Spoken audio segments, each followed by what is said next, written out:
I usually spend maybe 10, 15 minutes per sketch to do something like this. Yeah, yeah. And it's just like taking photos. And I do take photos, but not so many as before. I used to take thousands of photos. But now I'd rather spend more time in one spot to do a couple sketches. That's, for me, more valuable than hundreds of photos. I usually don't show to anybody, even my family members, and they don't Really? know. Thank you so much for sharing it with us today. That was lovely. That was lovely. Yeah, but thank you for an opportunity. Page. You're enabling yourself to visualize the really, really big shapes and simplifying it. So already I know all the buildings and all the detail is really going to happen in this space here.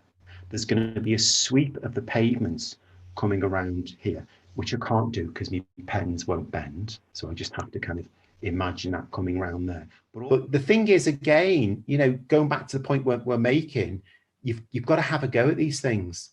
You know, this is how you learn. This is how you learn in creativity, by actually physically doing it yourself. You know, when you resolve your equation, you see it as a painting in a small black and white version of it, okay? Then you paint, because you already have done your work. Because these painters, when they do paint something, they struggle, especially oil painters. Oil painters are they have a loose mind, knowing that they can change the value at any given moment. They just slap something, whatever. In watercolor, it's very hard. Sometimes if you over darken some area, it's very hard to make it lighter. Sometimes I would just say, all right, okay, let's finish this quickly and start a new one. You never quit your painting. You try to finish it. Now, who knows, you know, I mean, sometimes it's just the greatest painting you ever done. All your mistakes become like positives. It's very rare though.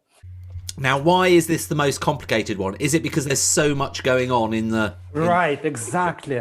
And sometimes people, my students, perplexed, so to speak, they're looking at it. I will never be able to create something which is compelling, something which is sort of kind of systemized, so to speak, here. And I will tell you, it's very easy.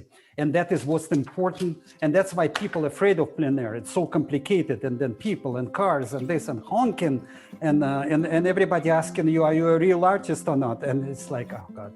All right, so my friends, let's start. What we are dealing here with, it's very easy.